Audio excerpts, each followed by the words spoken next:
बिस्मिल्लाहिर्रहमानिर्रहीम। अस्सलामु अलैकुम वरहमतुल्लाह। आज की इस वीडियो में हम क्लास 2 की सोली सिंधी में सबक 27 यानी 27वां सबक रंगन जी सुञाण यानी रंगों की पहचान के बारे में पढ़ेंगे। तो शुरू करते हैं।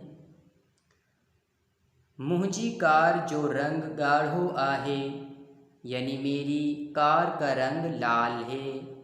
मिंसा साए रंग जी कमीज़ पाती आहे यानी मिंसा ने हरे रंग की कमीज़ पहनी है। समीर जा बूट अच्छा आहिन यानी समीर के जूते सफ़ेद हैं।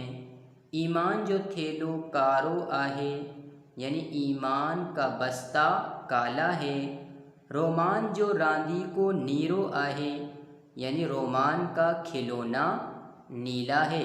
पसंद जा रंग भरियो यानी आपको शेप्स दी हुई हैं। स्टार की शेप है, ट्रायंगल है, स्क्वायर है और सर्कल है।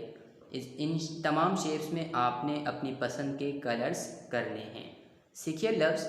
इस सबक में हमने ये अल्फाज सीखे: कार, रंग, गाढ़ो, मिंसा, साई, कमीज़, समीर, शूज़, अच्छो, ईमान, थेलो, गाढ़ो, रोमान, भालो, रांदी को। आज के सबक में अगर आपको कोई बात समझ ना आई हो या कोई लफ्ज़ मुश्किल लगा हो या किसी लफ्ज़ का तर्जमा करना ना आ रहा हो तो आप कमेंट से मुझसे पूछ सकते हैं। और आप लोगों से गुजारिश है कि मेरी वीडियोस 2 क्लास के बच्चों तक लाजमी पहुँचाई जाएँ ताकि उनको सिंधी पढ़ने समझने में जो मुश्किलात और परेशानियों का सामना होता है वो इन वीडियोज़ के ज़रिए आसानी से हल हो सके। आपके देखने का बहुत बहुत शुक्रिया।